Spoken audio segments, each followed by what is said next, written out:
Dr. Hari sir? Yeah, I can hear you, Dr. Aniket.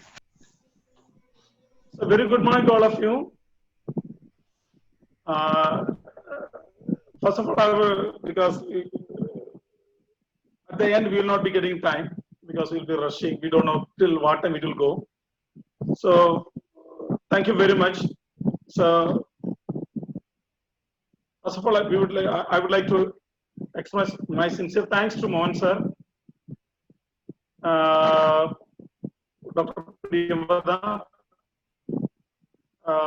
for introducing us to this ISN, Indian Society of Nephrology. Even though we are just collaborating for the quite long time, maybe for the last 10 years we are associated together because we have good collaboration with the Department of Nephrology, JIPMER. Both the Dr. Srijit and Dr. Priyambada, they both are good friends and we are working together in all the research activities at the larger level. And we have a lot of participant nephrologists, but as an association, yes, it gives us an opportunity to associate with the Indian Society for Nephrology. Thank you very much, Mohan sir, and thank you, Dr. Priyambada, to introducing us to this society. And we got a lot of friends, and we had a lot of interactions with many people. Dr. Vinod, Dr. Valentine Lobo, sir, Dr. Narayan Prasad, sir, Dr. Aniket, Dr. Atul, sir, and we have a lot of interactions with many people, even though it's short period of time. So because of this one, we got a lot of friends. We can say we came to know each other. Thank you very much. And see, being a in JIPMER, we have been doing this workshop or orientation programs regularly for our residents and for our faculty members as well. But whenever that's what we are discussing, also we have just started conducting the classes or sessions for this one. We found that it's quite interesting. So whenever any researcher is, as far as the researcher is concerned, researcher always feels to have a homogeneous population, right? We have the very homogeneous population. So whatever the results we are getting, it will be more precise. And it is not that much challenging in designing, in executing, and in analyzing it. Being a statistician, being a biostatistician, I'm proud of being a biostatistician. Okay, it's very challenging for us if the data is or if the population is heterogeneous, because it gives an opportunity to develop later new methodologies, or it gives an opportunity for us to fine-tune the existing methodology to accommodate the heterogeneity, because it gives a lot of what is called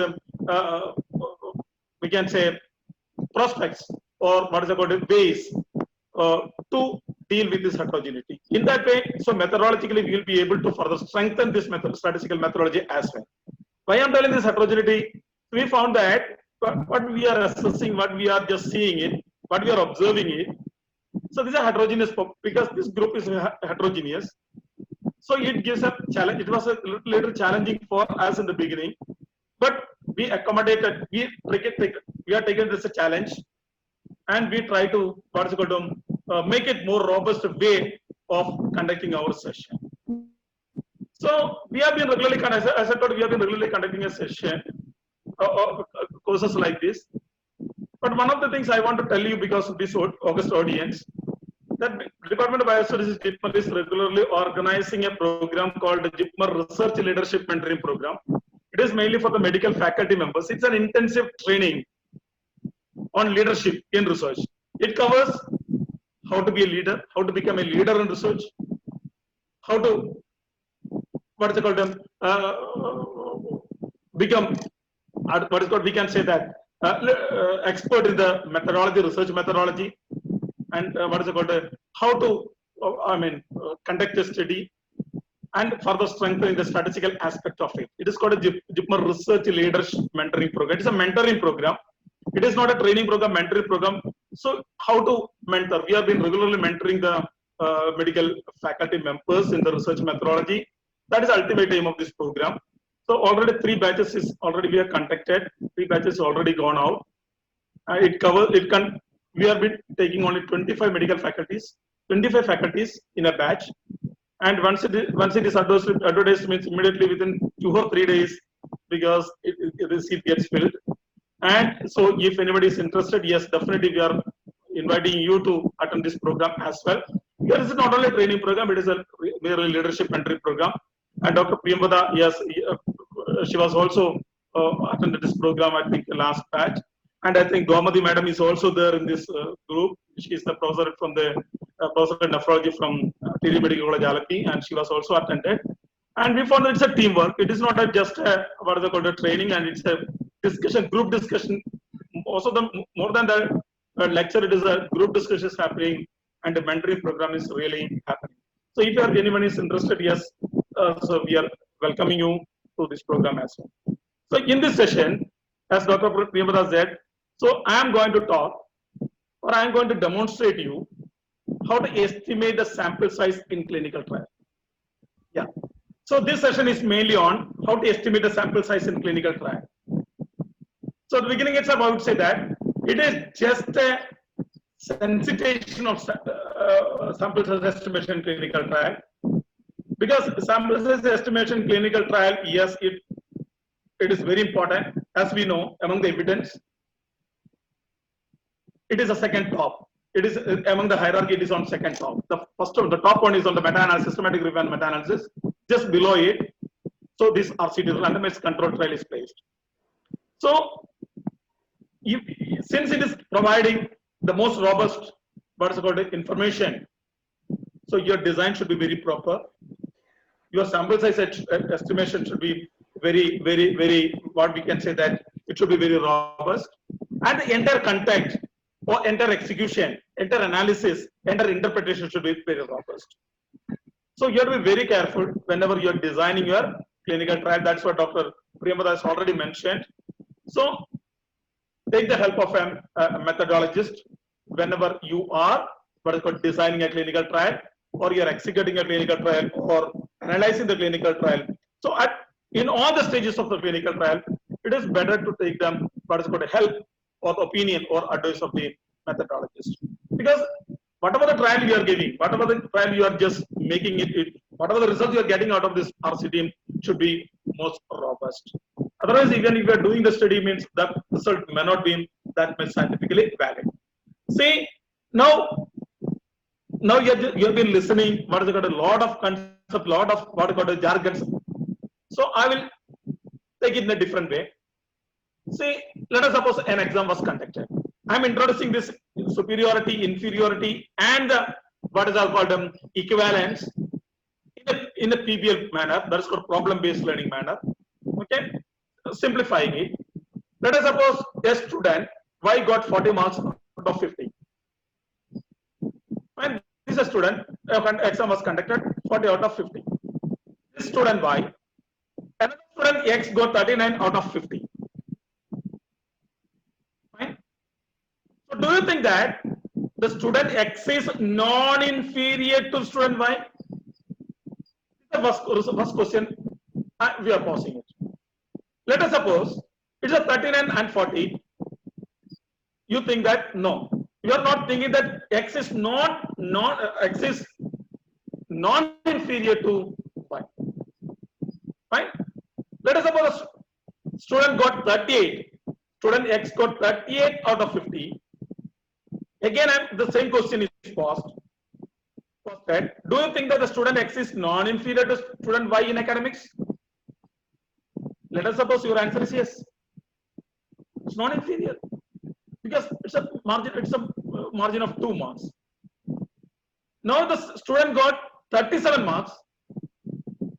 Do you think that the student X is non-inferior to student Y? Let us suppose your answer is no. Okay.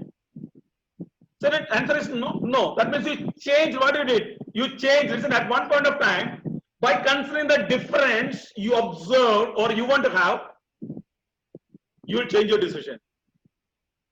So if it is up to 2, you are saying that they are non-inferior. But after 2, you change your decision. That means, no, you are not saying that they are non-inferior. They are inferior, right? X is inferior to Y. So that means here you are fixing a margin for establishing non-inferiority, right?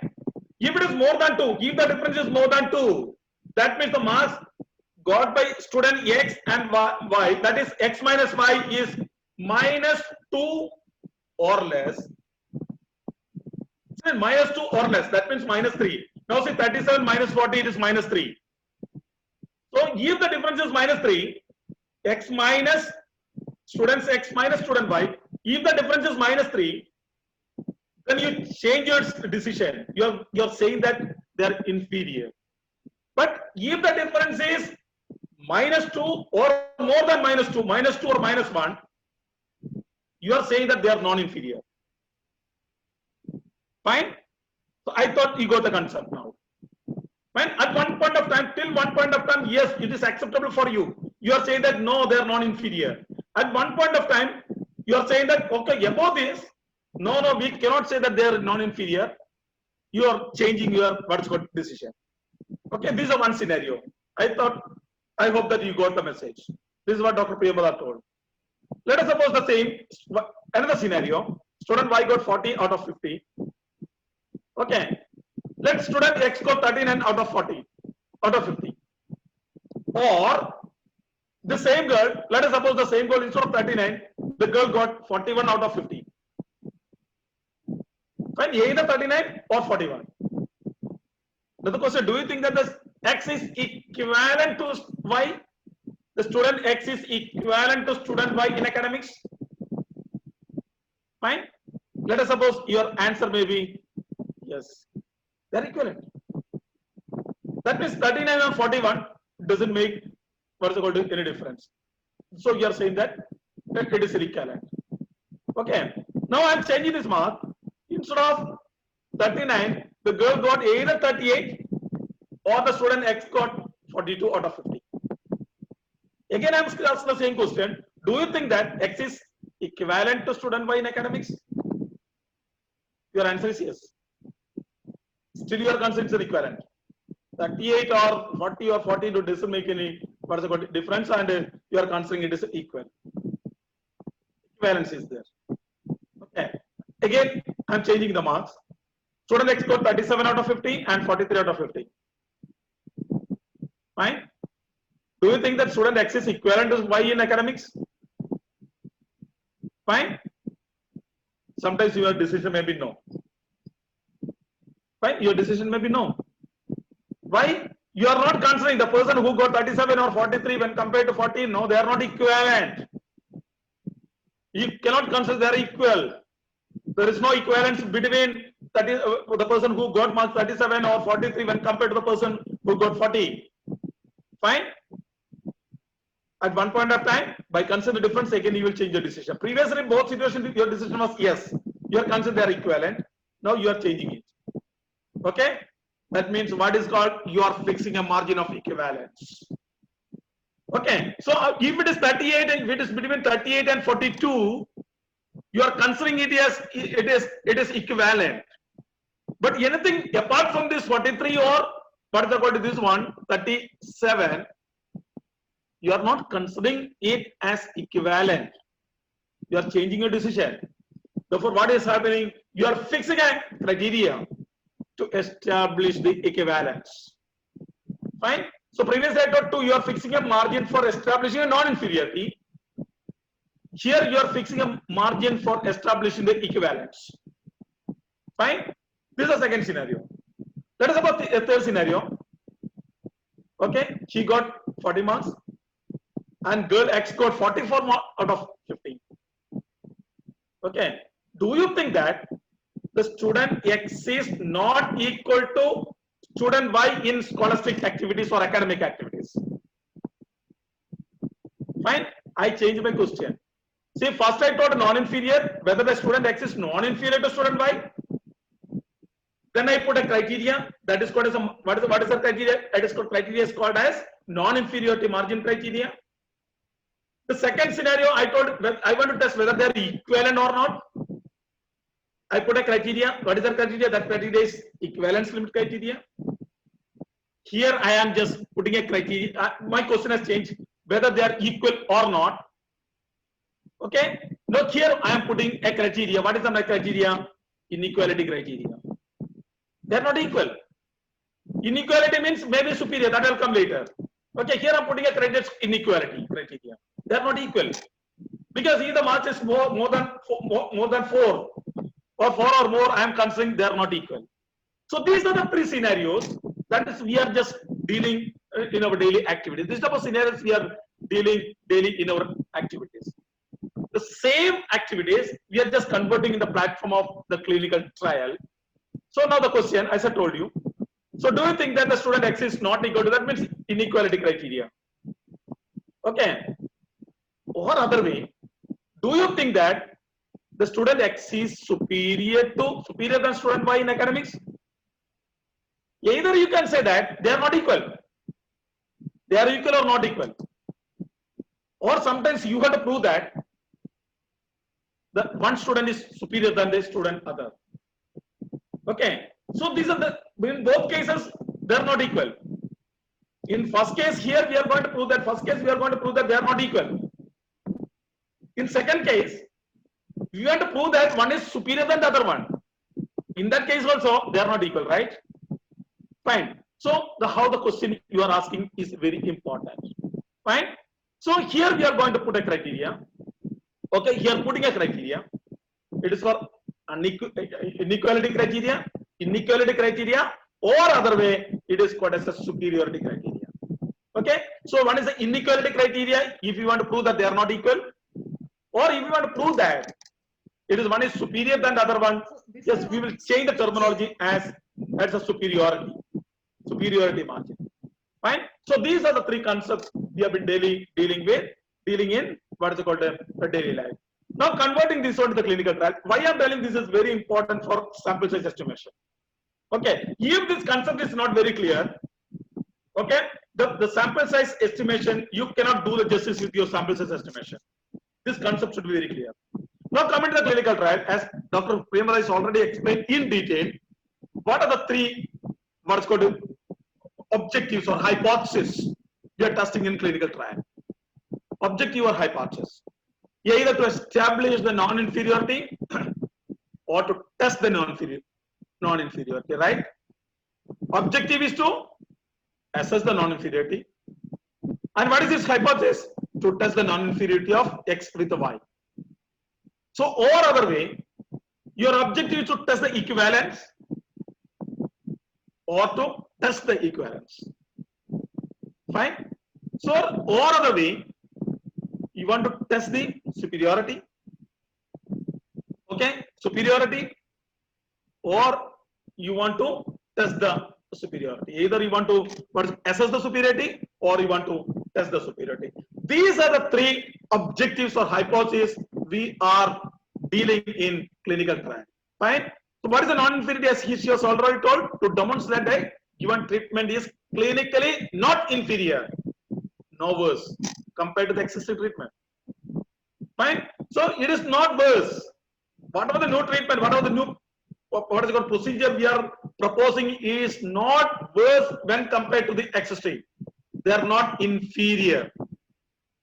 Right? This is what we are going to test in the non-inferiority trial. When it comes to equivalence, we are showing that two treatments have no clinically meaningful difference. That is why they are clinically equivalent. No clinically meaningful difference between these two outcomes among the patients treated with two different treatment modalities or treatment arms or treatment regimens, whatever it may be. Therefore, they are clinically equivalent. This is the second objective. Third one is the superiority, to determine whether there is an evidence of statistical difference in the outcome of interest between the treatments. There is a difference in the outcome between the treatments. If there is a difference, yes, it may be superior. One may be superior when compared to other. Okay. So these are the three objectives of non-inferiority, equivalence, or superiority, in clinical trial. Okay. So this should be very clear whenever you are going with a sample size estimation. Fine. First, we will start with the inferiority trial. Inferiority trial for a categorical outcome. So what I am telling the beginning itself, I told you, it is just what is called a sensitization of sample size estimation. Sample size estimation in clinical trial requires many factors to be considered. Many factors to be considered when you are estimating the sample size of clinical trial. We are not discussing all this aspect of sample size estimation in clinical trial. Okay, for example, some of the things, because many factors has to be considered and the partitioning and all these things, we are not going to discuss any of those things. Just a preliminary, what is called an idea about estimating the what is sample size in clinical trial. First, we'll start with the inferiority trial for the categorical outcome. What is the outcome of interest? Outcome of interest categorical in nature. Fine. Your trial is inferior, non-inferiority. So not inferiority, I'm saying that's a non-inferiority trial. Okay, I'm sorry, it is a non-inferiority trial. It's a categorical outcome for categorical outcomes. Fine. See here. You can see that. Let us suppose this is the hypothetical event rate of the existing drug. That is what Priyambada told, because in that conference and all these things she has shown. Okay. Fine. Sorry, the title is non-inferiority trial because I think something is missing. Is the non-inferiority trial? Okay, it is a hypothetical event rate of the existing drug. Let it be 10%. Okay, so let it be 10%. Now, so I request the residents to see my what is called animations. Fine. I am putting 2% as a non-inferiority margin. Why it's a percentage? Because a categorical outcome, right? Categorical data will be expressed as a percentage. Therefore, event rate. Fine. I am putting as a non-inferiority, or the investigator put the non-inferiority margin of 2%. Okay. Anything more than less than minus 2%, it is inferior. Anything more than minus 2, that means either it's -1, then it is a non-inferiority. Fine. See here, I am putting it as a non-inferiority as 2%. Therefore, this is the cutoff, right? This is the cutoff. Okay. Therefore, anything falls within this one. So what we are expecting? We are expecting the event rate of the no drug will fall within this range. If this is falling within this range, we will call it as non-inferior. Okay. So 0.9 or 0.8, 8.5 or 8.6, 8.7, 9, 9.1, 9.2, whatever it may be. So anything falls, if the event rate falls within this region, 8 to 9, 8 to 10, so we will establish a non-inferiority, right? So this is the non-inferiority margin. That's the margin between 8 and 10. Okay. What is the non-inferiority margin? We used to say that it is a difference that is clinically acceptable for the researcher to establish the non-inferiority between the treatments. Okay, it is to establish, we will be able to establish the non-inferiority if the event rate of the existing new drug falls within this 8% to 10%. That is what it meant.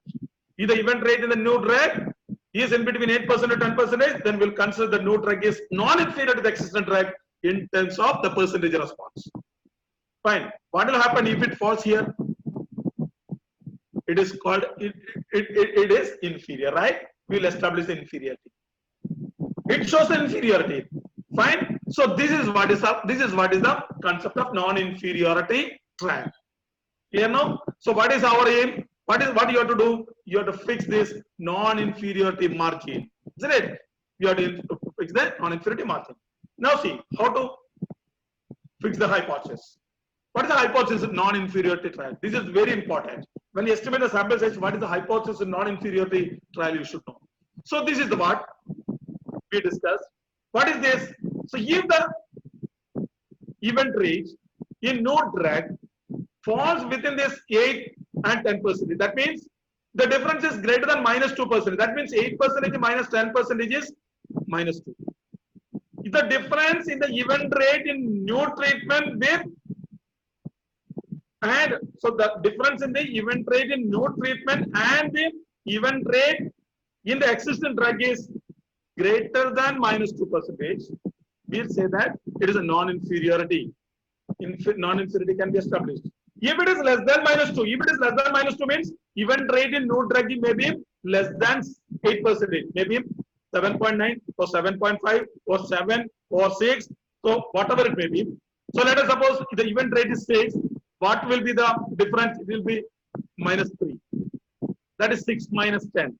Sorry, 7 minus 10. If it is 6, 6 minus 10. minus 4. Therefore, it is less than or less than minus 2.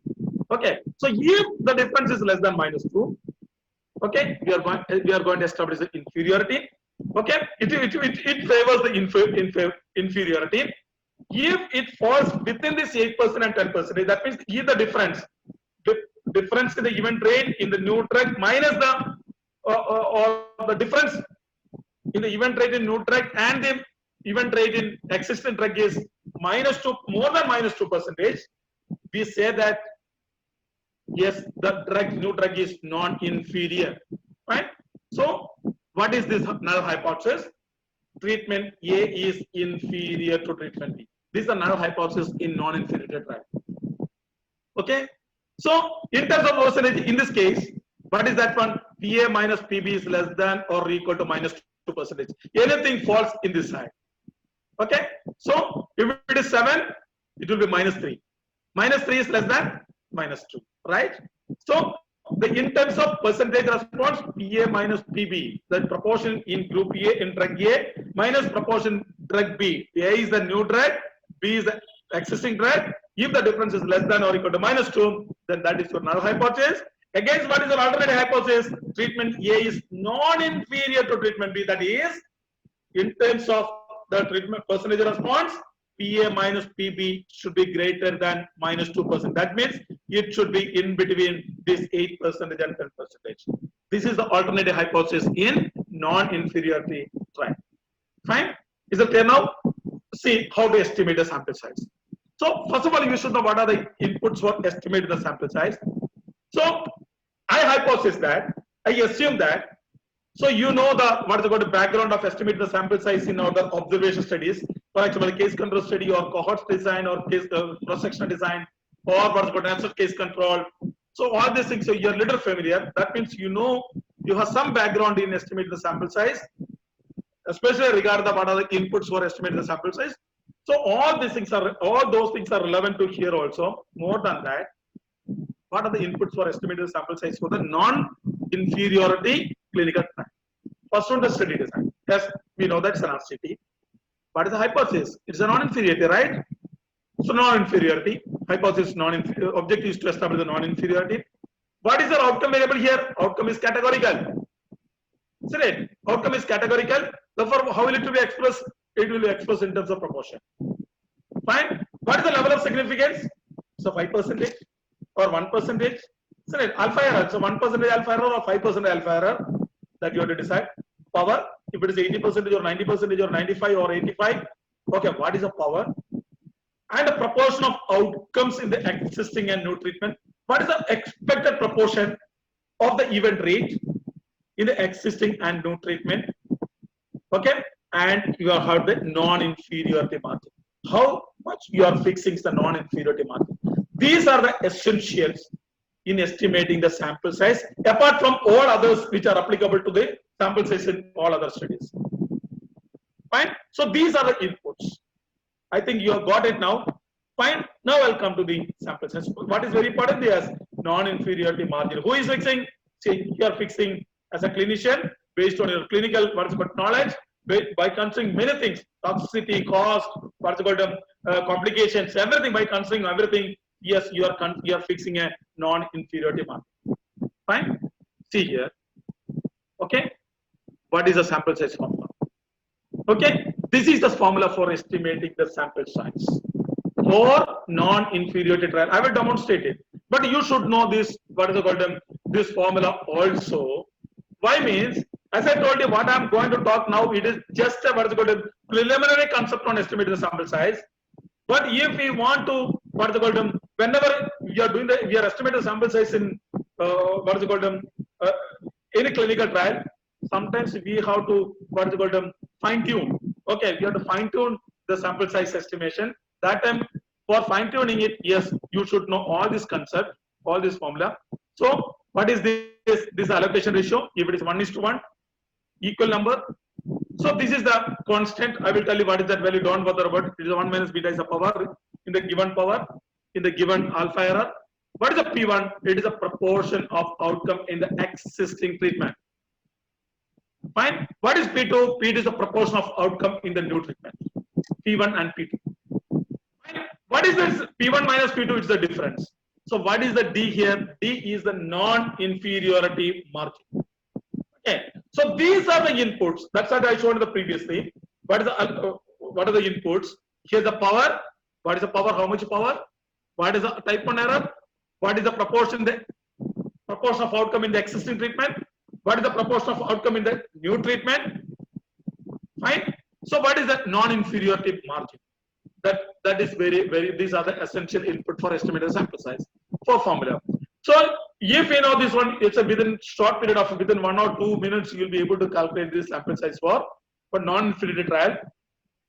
For sample size for non-inferiority trial by by using your mobile itself, you'll be able to calculate it.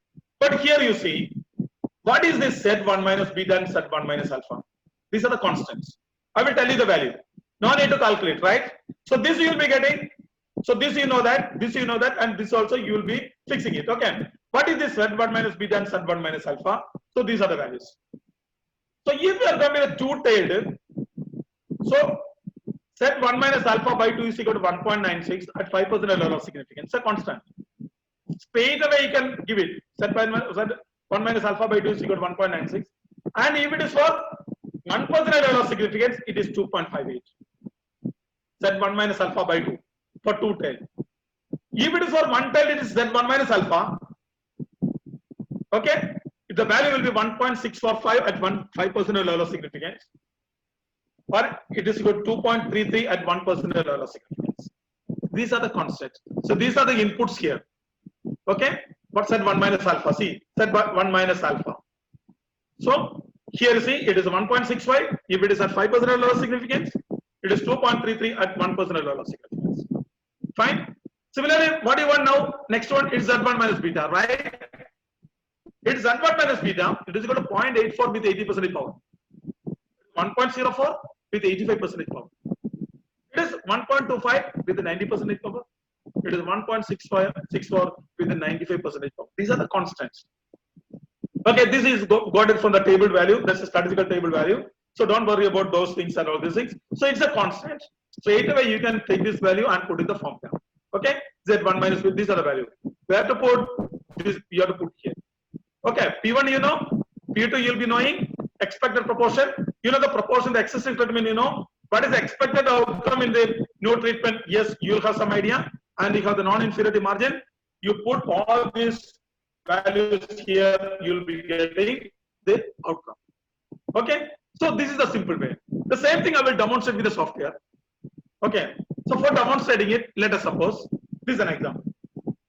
So difference in the proportion. What is my outcome? Difference in the proportion of patients reported with change in EGFR. That's Dr. Priyabala said. What is my outcome? Outcome of interest is that difference in the proportion of patients reported with change. What is the change? 10% change when compared to baseline. Any patient, okay, reported with a minimum of 10% change in EGFR when compared to baseline, will consider yes, there is a change in the EGFR. Okay, therefore we are defining the outcome as the difference in the proportion of patients reported with change. That is 10% when compared to baseline in EGFR. Okay, this is my outcome of interest. What is the non-inferiority limit? We are putting as a 5%. Non-inferiority limit is 5%. Level of significance is 5%. Power is 90%. Okay, let us suppose the expected difference in the proportion of patients reported with the change in EGFR between the treatment is 0. Let us suppose we are expecting that 15% of the patients in drug A and drug B reported with a what's called change in EGFR. Therefore, it is 0 or it is 20%.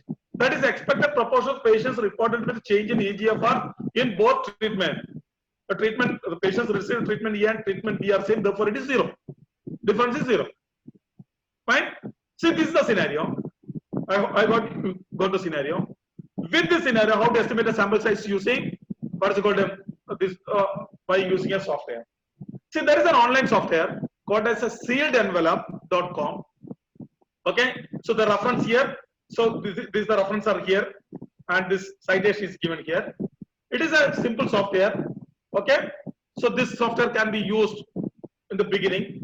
Okay, sealedenvelope.com. This can be used for randomization as well. Okay, just open envelope.com. This is the online software.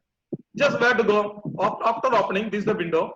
Go to what's called a power calculators. This is a sealed envelope. Go to power calculators. See the power calculators here. Okay. So whenever you are using this software, so you have to cite the what's called you have to give the proper reference and you have to cite the site also. Okay. So here like this. This is the site. Okay. So power calculators. Click on power calculators. So it will display like this. So it will give the binary outcomes, sample size. Power calculators, it is mainly for sample size estimation. It's a binary outcome, and similarly for the continuous outcome. So binary outcome, superiority trial, equivalence trial, non-inferiority trial. Similarly for the continuous outcome also, superiority trial, equivalence trial, and non-inferiority trial. So what is this study?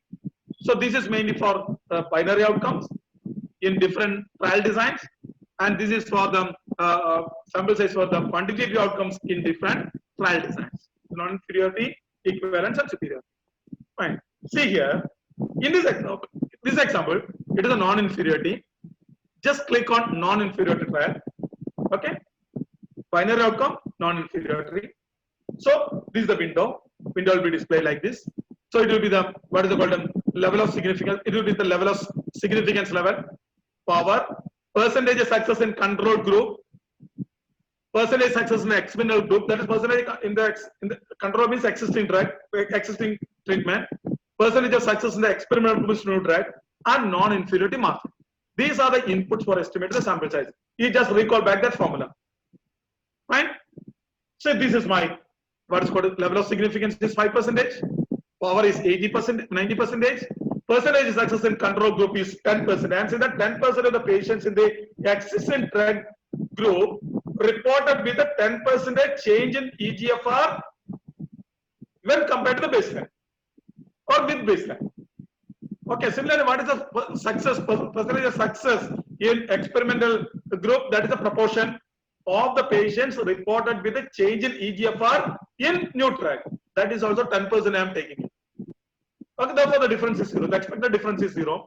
But still you are ready to accept how much? You are ready to accept the difference of 5% as non-inferiority margin.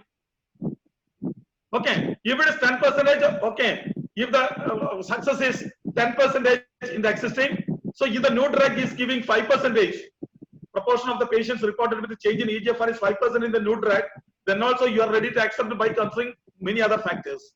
Okay, therefore we are fixing as a non-inferiority margin of 5%. Okay, then you are given the complete what is called input for estimated sample size. Just click on calculate sample size. Okay, see the sample size as displayed. See the sample size is 617. Okay, 617 per group. What are the inputs? Significance, power, percentage success in the. If it is different, you can. This is unexpected. You can expect this because the percentage, the proportion of the patients in the existing group, it will be knowing how much you are expecting the new drug. Yes, you can give, but the non-inferiority margin. So you have to fix it and you have to fix it and just give input. Okay, and a complete justification is given here. Okay, this is how you can estimate the sample size for what is called non-inferiority margin, non-inferiority trial for the what is called the binary outcome. Fine. Now let us suppose you estimate a sample size of 617. One of the major drawback, major constraint or major issues in what is called sample size or any trial, it is the dropouts. Okay, definitely there will be some dropout because as Dr. Priyamala is telling 18 months. So during the whenever the follow-up time period is more, yes, definitely you will be able to expect a lot of dropouts due to many reasons. So in the beginning itself, you should have some anticipation on expected dropouts, and this dropout should be adjusted in the beginning itself to ensure what? To ensure the desired power. Okay, the sufficient sample size is required to maintain the desired power in the presence of an anticipated dropouts. Therefore, if you are expecting a dropouts, okay, that is to be adjusted in the sample size in the beginning itself. How to adjust it? Okay, so you anticipate some dropouts, right? You anticipate some dropouts. Therefore, whatever the sample size you estimated by using the formula, that should be inflated with a multiplier. Okay, that sample size, estimated sample size should be multiplied by a factor, that is called as a multiplier. What is that multiplier? Multiplier is nothing but 1 plus anticipated dropouts. For example, if you are expecting a dropout of 10%, so whatever the sample size you estimated, okay, for example, let it be 617 as just previously estimated, okay, you multiply with 1 by 1. Multiply that number with 1 by 1. 1.1. What is 1.1? 1 plus anticipated dropouts, that is 10%. 10% is 0.1. Therefore, 1 plus anticipated dropout rates, that is 1.1 plus 0.1. Therefore, 1.1 is a multiplier for inflating the sample size to accommodate the expected dropouts. Fine. If it is 20%, what is the multiplier? 1 plus 0.2. Whatever the sample size is estimated, inflate with what is called by multiplying. Inflate the sample size by multiplying with 1.2 to adjust to accommodate the dropouts. If it is 30%, multiplier is 1.3. That is 1 plus 0.3. Okay. If the expected dropout is 14, then the multiplier is 1.4. Don't forget. So to inflate the sample size to accommodate the dropouts by using a multiplier. Multiplier is nothing but 1 plus this anticipated dropout rate. Fine. So this is applicable in all the things. Now the same thing. I'm sorry, this is non-inferiority trial. I'm sorry, it is a non-inferiority trial. Okay. It's a quantitative outcomes. Categorically we discuss quantitative outcomes. See the same thing. Let us suppose the hypothetical mean response in the existing drug. It is a, what is the outcome variable? Outcome measure is mean response. Let us suppose the outcome measure is 10. Mean outcome in the existing drug is 10. Let us suppose you are fixing non-inferiority margin of 2, not 2%. It's an absolute number. Here it is a 2. It's an absolute number. Why? It is a quantitative data. Okay. Mean response in the existing drug is 10, and you are fixing a non-inferiority margin of 2.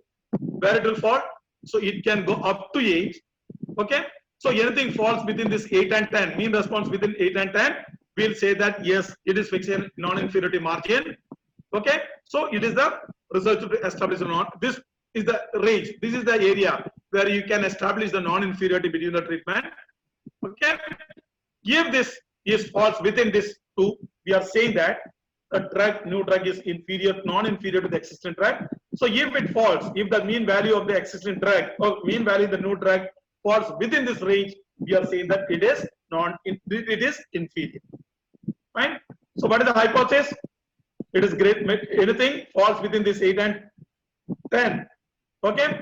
It is non-inferior, and anything falls beyond this and lesser than this 8%, less than 8%, less than 8 in the mean response, we say that it is inferior. So null hypothesis, treatment A is inferior to B. Therefore, the difference is less than -2. Okay, let us suppose -7 or 6 or 7 or what is it called 5. So then the difference will be minus. That means -3 or -2. Okay. So the null hypothesis is that the treatment A is inferior to treatment B. That is difference is less than -2. Against what? Against the alternative hypothesis, the difference is falls within this range. Fine. Okay. So what is the input here? Study descent, same thing. Hypothesis, objective, outcome. Outcome is mean. Level of significance, yes, 5% or 1%. Power, then non-inferiority margin. Right. So here is a non-inferiority margin in terms of the mean. Right. In terms of mean, previously it was what is it called the percentage. No, more than that, we want the expected population variance as well. These are the input for estimated sample size for clinical trial, non-inferiority clinical trial for the quantitative outcome. See, this is the formula. Okay, it is R plus 1. You are very familiar. 1 plus R is 1. This is Z1 minus beta, Z1 minus beta. You know that value. Sigma square. It is a variance divided by R. You know. This is the mu A. It is a what is called mean response in treatment A, mean response in treatment B, and this is the what is called D is the non-inferiority limit. Fine. This is a simple formula. Okay. So let us suppose this example you take it. Difference in mean change in EGFR between the group. Okay. So I am putting a non-inferiority limit of 5. with expected standard deviation of 10, level of significance is 5, and power at 90%. Okay, and I am expecting the mean difference in the change in EGFR between the treatment is 0. That means I am expecting somewhat same mean response in new drug and what's called a existing drug. However, even though if it is 0, you are ready to accept the non-inferiority limit of 5. So if the existing mean is 10, the mean response in the existing drug is 10, and the mean response in new drug is 5, then also yes, you are ready to accept because of many other factors. Therefore, we are fixing a non-inferiority limit of 5. Okay, this is the scenario. Fine. This is an absolute change in what's called mean difference in the mean change. So change, what is the mean change in EGFR between the group? Fine. See the same formula, 1 plus 1. R is 1 plus, that is equal allocation 1:1. So 1.28 plus 1.64 you got it from the table, right? Into 10 square divided by R. What is this? This I got it as 0 because we are considering the difference as 0. And what is this? This one, this is the non-inferiority margin of 5. So by using this one, so you will be getting the sample size of 69 in each group. Okay, fine. So the same thing I will demonstrate by using what is that called package. So sample size, then you are write like this: sample size is estimated with a non-inferiority margin of 5 in EGFR between the treatments at 5% level of significance and 90% power. These are the essential inputs. Non-inferiority margin should be clearly defined. Okay, and what is the level of significance? What is the power? And one more thing, one more step you have to do. What is that? So you have to inflate the sample size for accommodating the dropouts. Then that also you have to clearly mention. The sample size is further inflated with an expected dropouts of what? Okay, like that you have to write, and you have to fine tune the sample size for accommodating the dropouts. Don't forget that. So how to do it? sealedenvelope.com. Again, go to the power calculators. Okay, where to go? It is a continuous, right? It's a continuous outcome. Go to go non-inferiority trial. Okay, just click on non-inferiority trial. Okay, this window will be displayed. So what are the windows here? So it is a level of significance level. It is a 5%. What is the power? You can select 80% or 90%, whatever it may be. What is the expected standard deviation? It is 10. What is the non-inferiority limit? It is 5.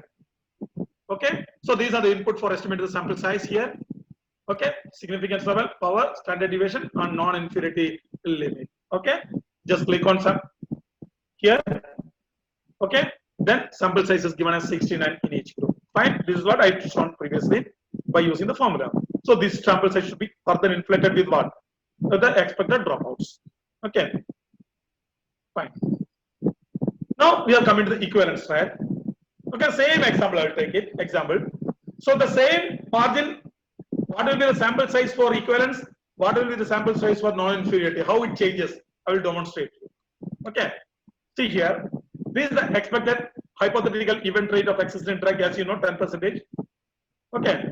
In this case, I am considering 2% of equivalence margin. Okay. If the expected event rate in the new drug, okay, if it is up to 12% or 8%, or if it oscillates between 8 to 12%.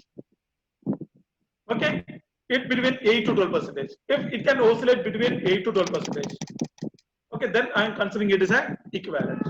If it is 8% or 9% or 10% or 11% or 12%, okay, up to this 12% and the lowest level is up to 8%, I am considering it as an equivalence.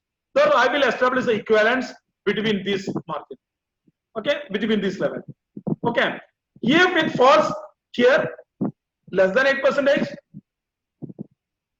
it is an equivalence is not established. Similarly, if it falls here, okay, again I am not going to establish the equivalence. It is not, we are not considering as equivalence. You remember that one? What have we discussed? What's called that kids? I mean the marks, right? Fine. So equivalence is not established if it is less than 8%, and equivalence is not established if it is more than 12%, and anything in between 8 to 12%. Yes, we consider yes the new drug is equivalent. That means if the event rate in the new drug falls within this range, okay, then we consider it as equivalent. The new drug is equivalent to the existing drug. So this is the scenario. See what will be the hypothesis here? Fine. Isn't it? So this is less than 2%. Either it is equivalence is not established if the difference is either less than or equal to 2%. Fine. Or what is called more than or equal to 2%. So if the new drug, the event rate in new drug is more than 12% or less than 8%, so the equivalence cannot be established. Fine. That is what it means. So the difference is either less than or equal to minus 2%, or it can fall within this range also. The right side also, PA minus PB is greater than, the difference is greater than 2%. That is more than 12%, or here less than 80%. Then so we will be establishing that non-equivalence between the drugs. Therefore, null hypothesis is that there is a clinically meaningful difference. Clinically meaningful difference means non-equivalence. So against what? So alternative hypothesis. What is alternative hypothesis? Yes, either it can fall here 8 to 10, or it can fall to 10 to 12 as well. Okay, either 8 to 10 or 10 to 12. That means either it can be minus greater than minus 2%. That means up to 10%, it will fall up to 10%, or it can be less than 2%. Again, if it is coming, what is it called, back direction, so it can go up to 10%. Therefore, the alternative hypothesis is that there is no clinically meaningful difference between the treatments in terms of the mean response. Sorry, it's not a mean response. It is a response in proportion. Sorry, it is not a mean. It is a proportion response. Response in proportions. Okay, it is in between 2% to minus 2% to positive 2%. Okay, if the event rate in the new drug falls within, or the difference in the event rate between the new and existing falls between what is called minus 2 and plus 2%, then we say that there is an equivalence. That means there is no clinically meaningful difference. That means that the treatments are equivalent to each other. So this is the null hypothesis in equivalence trial, and this is the alternative hypothesis in what's equivalence trial. Fine. With this, what is the equivalence limit? As you know, equivalence limit is the largest difference clinically acceptable for the researcher to conclude equivalence between the treatments. Okay. So this is what she told, because that confidence interval should not overlap. Okay. So this is the equivalence limit equates the largest difference clinically acceptable for the research to conclude the equivalence limit. See, consider an example. Difference in proportion of patients reported with the same thing. Same example. I am considering the equivalence margin as 5%. Previously, I considered 5% as a non-inferiority margin. Now I am considering as 5% as a non-equivalence margin. We'll see how the sample size will change. Fine. Same example. Okay. What is the input for estimating the sample size? You know that. Fine. Equivalence limit. Okay. Here the equivalence limit is important. Fine. See. Where to go? Power. Isn't it? So power calculations. Where to go now? Equivalence trial in binary outcome. Click on it.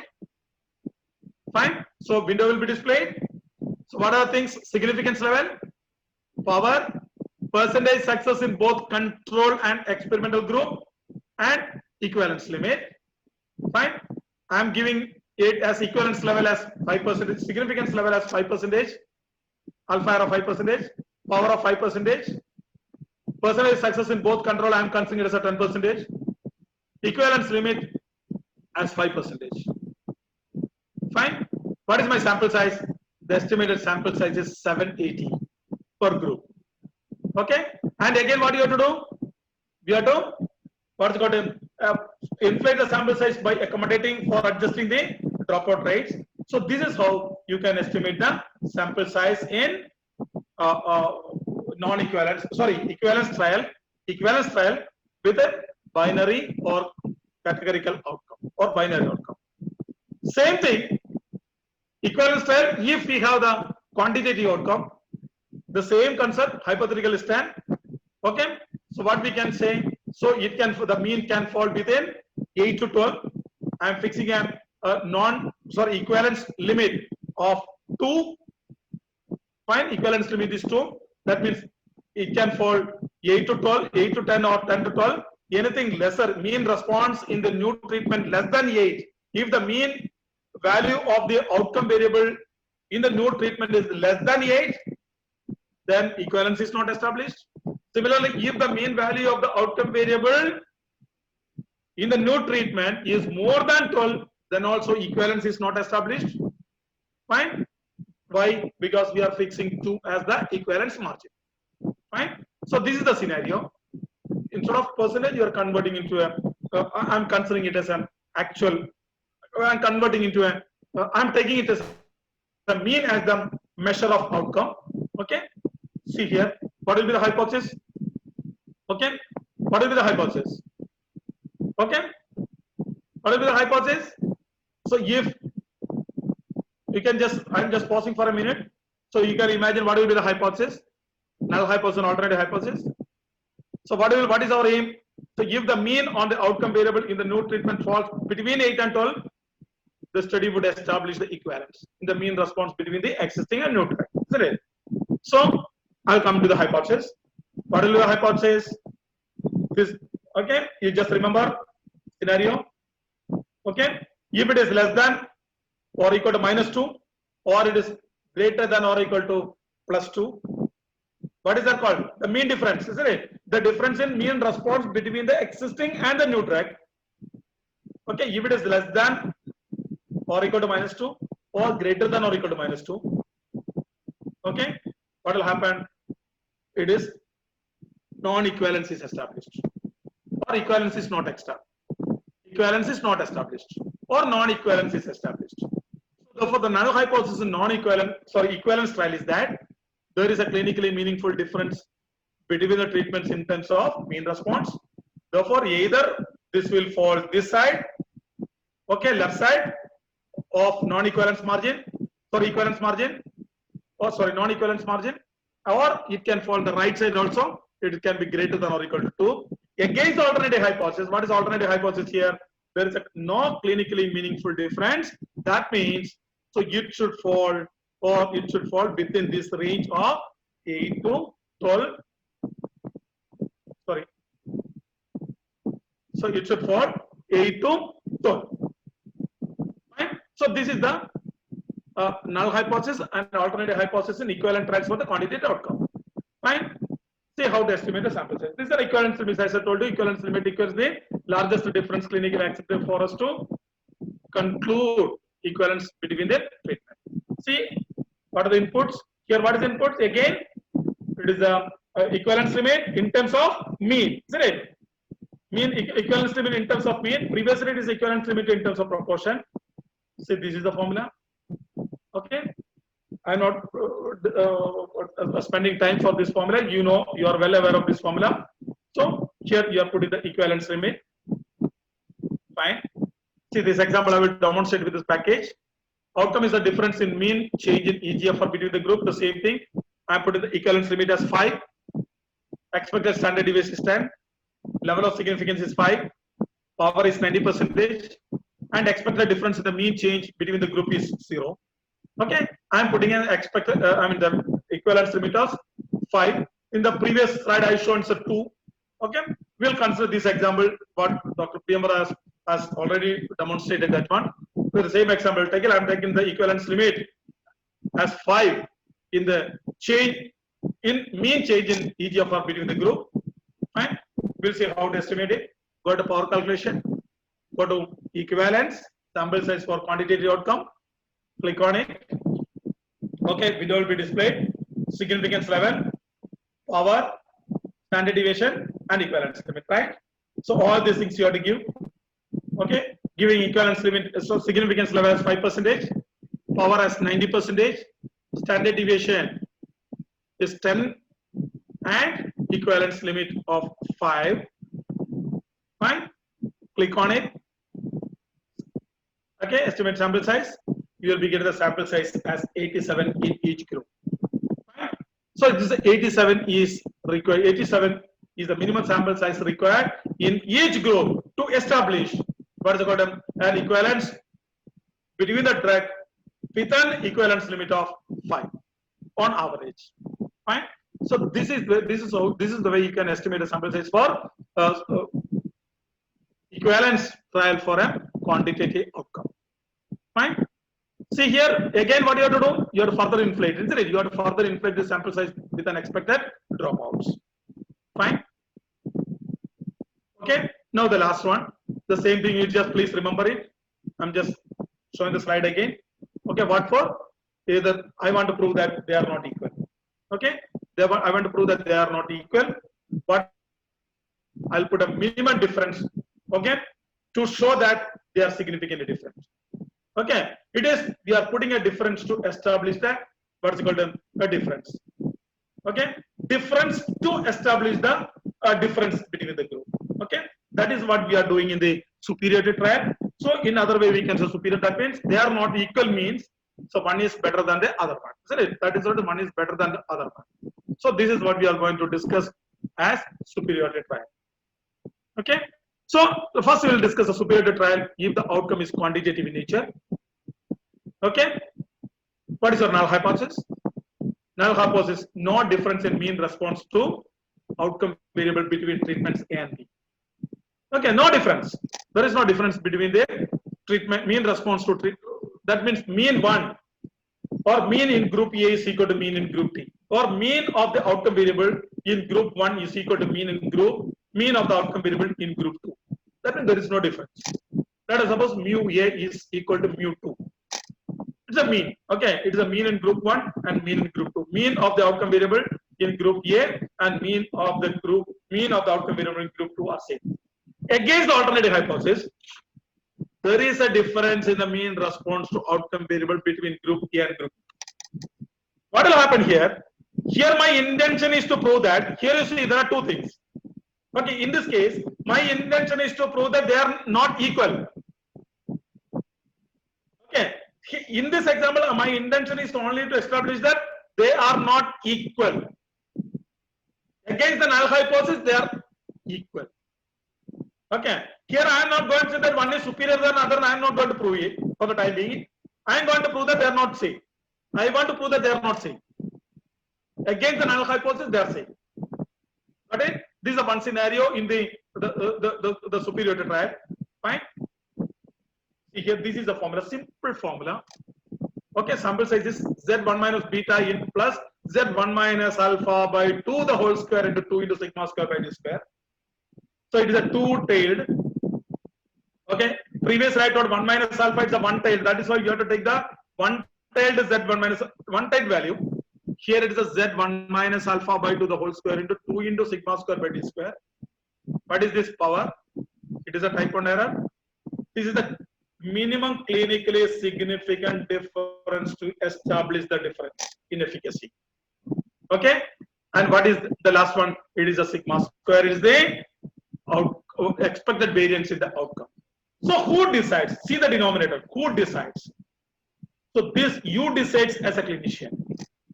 Fine. What is the minimum clinically meaningful difference or clinically significant difference to say that one drug is superior to other? One drug is what is it called more effective than other. Who decides? You decide. Okay. As a clinician, you have to tell. Okay, if the difference is 5%, then I am considered yes. No, I am not considered one is better than the other one. If the difference is 10%, then I will consider as yes, it is more effective.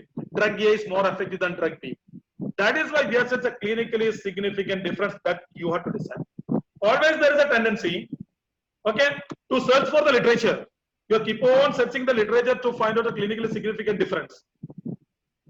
Fine, it is fine.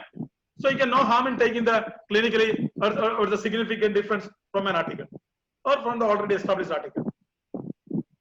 But if more than that, what is your opinion is also very important.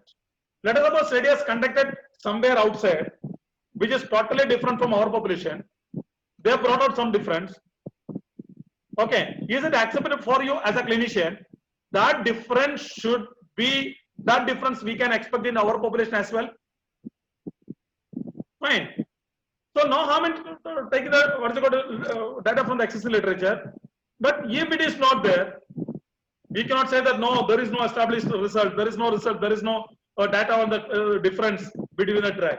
So what is your opinion is also very important. What is the opinion of the researcher is very important. I would say that whether you are agreeing with the existing literature or not. If you are agreeing with the existing literature, yes, you can take that value. That difference you can take it.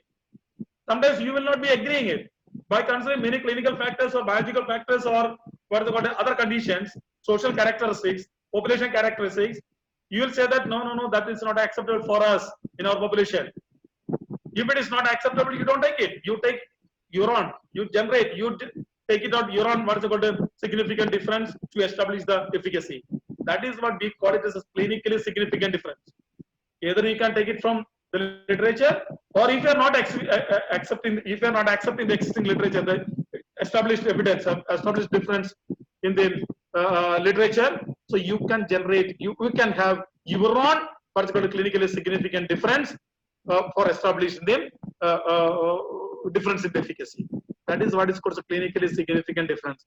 The thing is that don't completely depend upon the existing literature.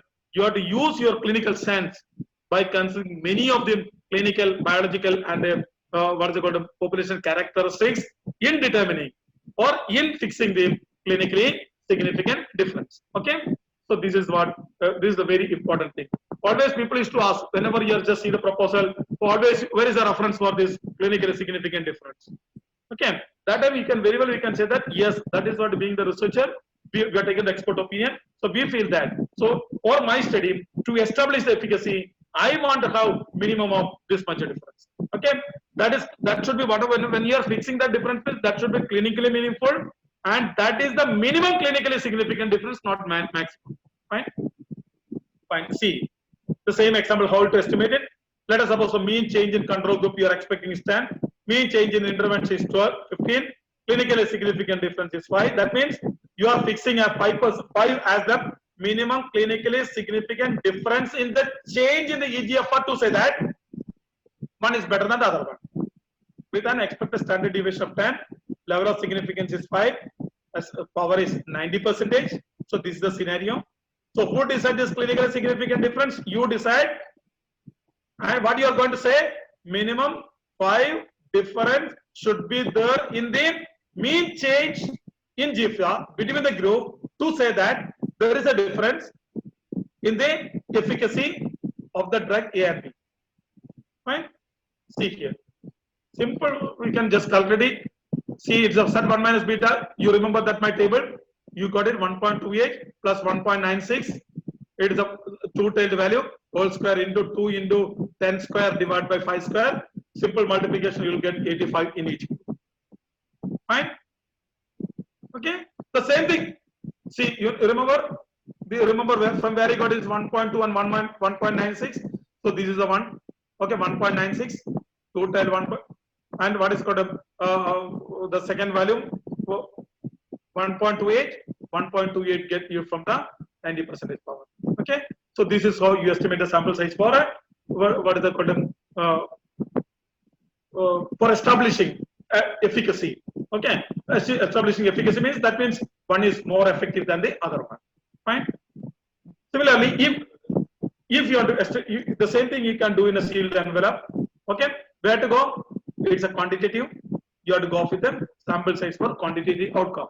Okay. This I am going to demonstrate now. So you can do it now. You know how to do it. Okay. So you can try the same thing with this package. The last one. Let us suppose if you have the categorical outcome. Whatever we discuss is the continuous outcome. Let us suppose if you have the categorical outcome. What is the null hypothesis? No difference in the proportion of outcome between the treatments and NB. Isn't it? What is the proportion of outcome in group A and group B or C? Or what are the proportions of the outcome in group 1 and group 2 are same? Therefore, the proportions of the outcome in group 1 and group 2 are same. Proportions of the outcome. The proportion of outcome in group A1 is equal to group 2. Again, the null hypothesis, what I want to prove? I want to prove that they are not same. That means the proportions are not same. That is P1 is not equal to P2. Either P1 may be more than P2 or P2 may be more than P1. But I want to prove that they are not same. What is my outcome variable here? Outcome variable is categorical nature. Therefore, I am expressing in terms of percentage. What is the formula? the formula is this. Okay, so this is the formula. Okay, so here I am putting as a P1. You know that what is this? It is a type 1 error. What is power? Z1 minus beta. You are well aware of it. What is the value? Okay, what is the D? It's the minimum clinically significant difference in proportion to establish the difference in efficacy. Who decides? You decide, either from your clinical science or expert's opinion, or with or from the literature. So what is the P1 expected proportion, the control? What is the P2? What is the expected proportion, the intervention? What is the P here? P is nothing but P1 plus P2 divided by 2. Okay, P is P1 plus P2 divided by 2. So this is the formula for calculating the sample size, or establishing, or for comparing two independent proportions. Fine. So alpha, what is required? P1 is required, P2 is required, that is expected proportion control group, and expected proportion the intervention group. We want type 1 error and type 2 error, and we want minimum clinically significant difference that you will be either from expert opinion or your choice, or from the literature, whatever it may be, with some scientific rationale, biological rationale, or clinical rationale, you are deciding the minimum clinically significant difference. This is the formula. Fine. We'll see how to estimate it. What is the outcome? Outcome is proportion. And the proportion of patients with the change in EGFR in the control group I am expecting as 10. That is 10% of the patients reported with change in EGFR in control group, and 15% of the patients in them, 15% of the patients, it's not a control, it's an intervention group. Okay, 15% of the patient in the control group reported with a change in EGFR, considering the clinically significant difference of 5, level of significance as 5, power as 90%. Okay, so putting this formula, we will be estimating the sample size by using this one. Okay, so this I am going to give an assignment to you. I am not going to give the value. So you have the P value. P1 is there, 0.1, 10%. P2 is 0.15, that is 15%. What is P? P is nothing. P1 plus P2 divided by 2, that is 0.125. Okay, what is the D? D is a proportion, that is 5%. If it is 5%, it is 0.05. Percentage you are converted value 0.05. Please calculate this one and see what will be the sample size for this one. I am not giving the value because I am just giving this as an assignment. You please work it on so that you will get familiar. Within 1 or 2 minutes, you will be able to calculate this one. Okay. So the same thing we can calculate by using the package also. Okay. Where to go? It is a binary outcome. You have to go to the superiority trial. Okay. It is a sample size for binary outcome. Okay. Fine. So you just click on it. So input, the window will come. So what are the inputs? Level of significance. Then what is called the power. Then you have to get the expected proportion in the intervention group, new intervention group, and the expected proportion in the control group, and you have to see the difference, clinically significant difference. These are the inputs. You please try.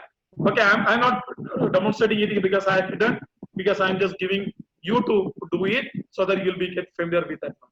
So this is the one way of doing. Okay. Another thing, as I told you in the superiority trial, sometimes your hypothesis they are not same. So they are same. Is it another hypothesis they are not same? Alternative hypothesis, you want to prove that drug A is superior than drug B. Your alternative hypothesis they are not same. Okay. So null hypothesis is that they are same. Alternative hypothesis they are not same. That is what we discussed so far. Another scenario is that your null hypothesis is that they are same. Your alternative hypothesis is that drug A is superior to drug B. Fine. Drug A is superior to drug B, or drug B is superior to drug A. You want to prove like that. Fine. What you want to prove? You don't want to, whatever we discussed so far, we want to prove that they are not same. But if we want to prove that one is better than the other one, drug A is superior than drug B. Okay. The approach is same, so it will be leading to one-tailed. Okay. Where you have to change? You have to change that 1 minus Z1 minus alpha by 2 will become Z1 minus alpha. Instead of 1 point, that will change. Fine. That value will change. Fine. Instead of 1.96, the Z1 minus alpha by 2. So it will be Z1 minus alpha. Instead of 1.96, it will be 1.645. Okay, you replace that value. Okay, so you will be getting the sample size for establishing the superiority of one drug when compared to other drug. So that only we have to change it. So that instead of 2 tail, whatever we discuss is a 2 tail, that will set 1 minus alpha by 2. So you go with the 1 tailed alpha, that is called Z1 minus alpha. So instead of 1.96, you replace it with 1.64. You will be getting the sample size for establishing the superiority. Okay, so what I discussed so far, it is just a preliminary idea about estimating the sample size in clinical trial. Many other things are also there to consider while fixing the sample size, that we are not discussing all these things. So this is a little complicated and a little more sophisticated, that we are not discussing it. So at this level, okay, this much is sufficient enough, that should be felt.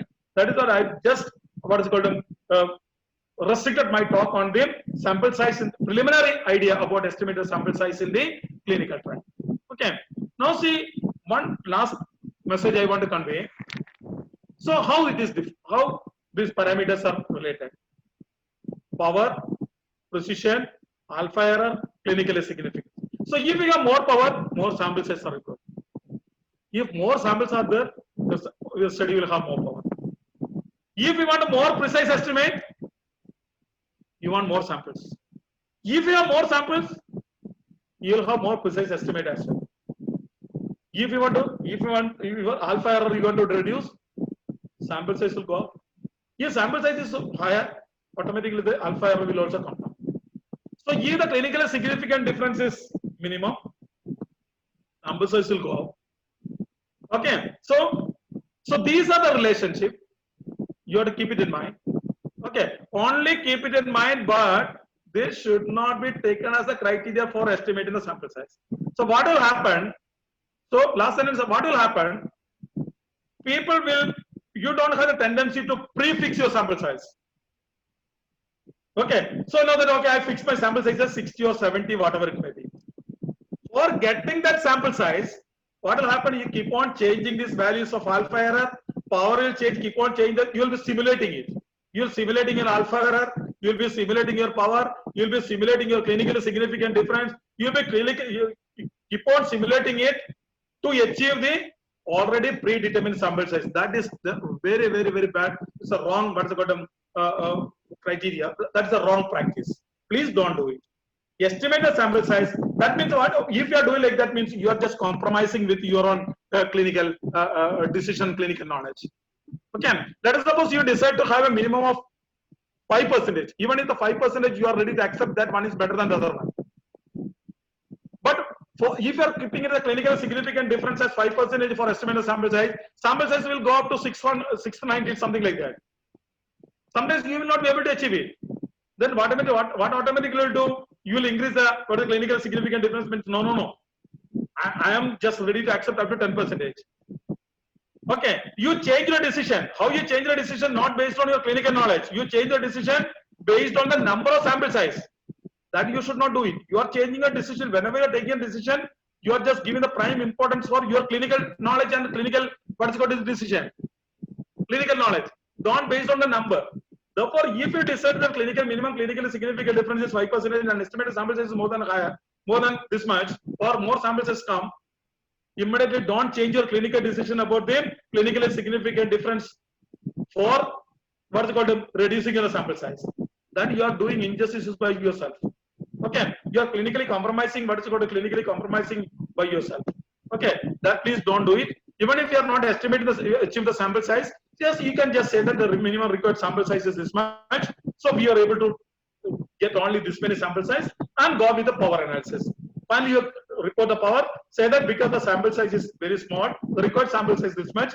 Since we are not able to achieve the required sample size, we are able to achieve only this much sample size.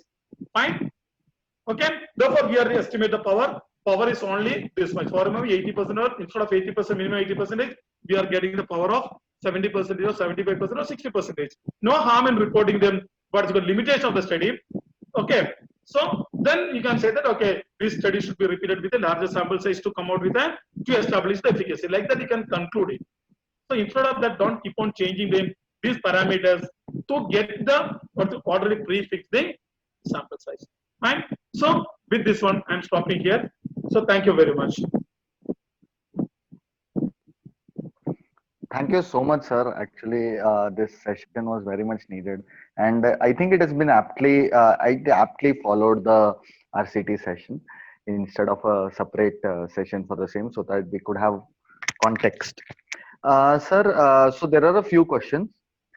Yes. Sir, first question is, what to take if hypothetical event rate is not known in inferiority trial? Hypothetical event rate in what? In inferiority trial, if we don't know what is the hypothetical event rate, how do we establish that the hypothetical event rate Fine. Yeah. for establishing So in the sample? non, okay, for example, so you are saying that hypothetical event rate in for example in the existing drug. Definitely the existing drug you will be knowing, right? Because how much is, because you have been using that drug, you have been using that drug that is already in practice. So you know that what is the mortality rate for the patients treated with the R-CHOP or patients treated with the drug A. Let us suppose I'll consider an example, because now I think yesterday I was dealing with one data. That is what I'm telling. For example, the patients treated with the R-CHOP in DLBCL. Okay, lymphoma patients. We know that the complete response rate is 80%. Sorry, if 40% or 60%. It's already known. The 60% is the complete response rate among in patients with lymphoma treated with R-CHOP. Okay, let a new drug has come, new regimen has come. Okay, so you can expect, if you don't have any data, you can expect the same event rate, because non-inferiority equivalence or equivalence. So if you don't have any data, yes, you expect the event rate equivalent to the existing what is called a drug. For example, 60% is the existing drug, and you expect the same thing. And only thing what is very important in what is called non-equivalent, equivalence trial and non-inferiority trial, how much you are fixing the equivalence limit and the non-inferiority margin, that is very important. Event rate, you can just consider it equal to the existing or the what is called already practiced drug. Event rate in already practiced drug. What is very important, how you are fixing this equivalence limit for the equivalence trial, and how you are fixing the non-inferiority margin in non-inferiority trial is very important. Yes, sir. Next question is, how is expected standard deviation assumed? Yeah. So there are two things. For example, whenever you are dealing with, so for example, you are dealing with the already always proteinuria or EGFR or NGAL. You know that because patients with the CKD, okay, patients with the end-stage renal disease or patients with grade 1 or severity 1, 2, 3, 4. So you are dealing with the patients. So you have some idea what is the distribution of the what is called EGFR among the patients with grade 4 or ESRD patients. You have knowledge, no? You have the data, no? So you just assess what is the variation, what is the expected variation in the EGFR among the patients with a grade 4 or grade 2 or grade 3, okay, or end-stage renal disease patients of your interest. Okay, that is from the population. That is the population variance. So if you are dealing with a grade 4 grade 4 CKD patients, okay, so what is the expected? That is the expected standard deviation of variation in those patients in general, not about your samples. So you are taking only 500 or 600 or 200 samples. Don't consider that one. Among the population of your interest, what is the variation? So since you are dealing with these type of patients and these type of variables regularly, so definitely you'll have the data with you. EGFR, for example, take the data of what is called patients of your interest. You have the data, you assess the variation, standard deviation, that is expected variation. So that is the only source for assessing the expected variation or expected standard deviation. The next question is, how to establish equivalence between two preparations of the same drug? What is bioequivalence versus chemical equivalence? That is a little lengthy. So that is what I told, because bioequivalence we are not tried here. Actually speaking, In equivalence means, I'll not go to the very detail of it. I'll just, overall I can tell. See, as I told equivalence, it may go on the left side or right side, right? It may be less than 2% because 8 to 10 or 10 to 12. So literally speaking, because 8 to 10, 1 or 10 to 12. Fine. The thing is that in equivalence trial, we have two one-sided tests. Literally speaking, we have two one-sided tests. Okay. Therefore, we can say it's a bioequivalence. Okay. So if we just go into the details of bioequivalence, that is what I told. Again, there is a one more step. You have to find out the power, because instead of 1 minus beta, I said z1 minus beta, it is z1 minus beta by 2. Again, we are going to partition this. What is it called? Z1 minus beta. That is a very lengthy process. Okay. So whenever you are having the equivalence or superiority trial, there are two types of. One is a bioequivalence, that also called clinical equivalence. Similarly, superiority also, statistical difference and clinical difference. That is a very lengthy area. And who has asked means I can just what is it called? It requires a lot of time because I can explain to her in detail through any other source. Actually, Rajapurka sir himself has asked, so I think yes, maybe if you can. Yeah, yes, definitely. I'll clarify with sir. I will just call him and I'll clarify with it. Bioequivalence and clinical equivalence. Similarly, statistical difference and the clinical difference in the what is it called superiority trial also. So next question is by Dr. Radhika. Why is the null hypothesis saying there is a difference between two treatments? I think Dr. Radhika, this was in terms of the equivalence trial, and that is why the null hypothesis was saying that there is a difference which we have to disprove. I think that is what is. So what about the see? That is what I highlighted. How you are formulating the null hypothesis in non-inferiority, equivalence, and also what is that called in superiority trial. So there is a difference. There is a change, slight change in the formulation of null hypothesis and alternative hypothesis. That you have to be very careful. That is why I highlighted. Otherwise, we will not. Whenever you are testing animals, we are not. What is it called? Telling the hypothesis. No, we are not giving. We are not showing that one, even though we are considering it. Here I highlighted only because of the reason that because there is a difference. What is the null hypothesis, equivalence, non-inferiority, and what is it called? Superiority trial. There is a difference. Next question is, sir, what is the cutoff for a dropout percent to say if a study is done good or poor? No, we are not saying that it's a study. First of all, when you are doing a study, you will have some anticipation, right? From your experience, you will have some anticipation. Okay, what is about dropouts? What is the follow-up range? Okay, for example, ESRD patients, so patients on dialysis. Okay, so institutional dialysis, because the follow-up, if you're just providing regular dialysis for the patients, definitely the follow-up will be very less, no? Because they'll be coming. There'll be follow-up will less. So some other patients, for example, the patients without any problem, even if you're telling the patients to come bi-monthly or tri-monthly, do you think that they will come up? Very less likely. Because once some of the patients feel that they have some problem, then only they will turn to you. So whenever you are dealing with the patients, first you have some assessment. What is the expected dropouts from your experience? That dropout you have to anticipate it and you have to accommodate with it in the beginning itself. Why I'm telling now? If you are not adjusting that dropouts in the beginning itself, you estimate a sample size as 100 in each group. Okay. Without accommodating the dropouts. Later on, what happened? 20 patients or 20 or 30 patients is dropped out from the intervention group on control group. Your sample size is 100 estimated. Okay, so but when the study ends, so you have what is called very few samples. So that you will be landing in a very, very miserable situation. Okay, so that what will happen? You will be compromising the power. So from the beginning itself, you will be anticipating the dropouts. So if you want to get a sample size of 100, with that, how many samples you should record in the beginning itself with an expected dropout of this one. So we cannot say that study is good or bad by considering the dropouts.